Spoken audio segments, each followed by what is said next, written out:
Big boss Marathi 6 मधून सोनाली राऊत ही काहीच आठवड्यांपूर्वी घराबाहेर पडली। सोनालीचं इविक्शन सर्वांसाठी धक्कादायक होतं, कारण सोनाली घरातील एक स्ट्रॉंग स्पर्धक म्हणून ओळखली जात होती।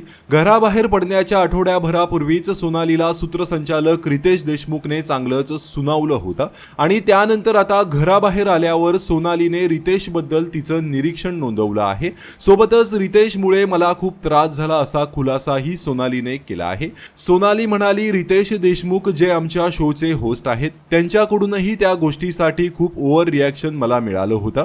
मी रितेशला बाहेरून ओळखते, रितेश शो खूप चांगला होस्ट करत आहे। त्यांचा मराठी बिग बॉसचा हा दुसरा सीझन आहे, खूप चांगलं काम करत आहेत।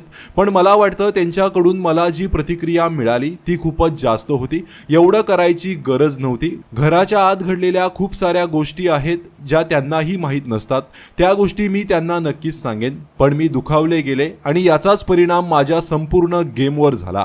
पहिल्याच भागात जेव्हा रितेश आले तेव्हा ते खूप रागामध्ये होते। आम्ही शिवीगाळ, हिंसा अशा गोष्टी आतमध्ये केल्या नव्हत्या, परंतु ते खूप ॲग्री होस्ट म्हणून समोर आले। आता ते शोला फॉलो करत आहेत की त्यांना अगोदरच सांगितलं जाते की हे फॉलो करून ते स्वतःची इमेज अशी बनवत आहेत हे आम्हाला माहीत नाही, असे सोनाली राऊत म्हणाली। तर रितेशच्या होस्टिंग बाबत तुमची काय प्रतिक्रिया आहे कमेंट करून नक्कीच सांगा। धन्यवाद।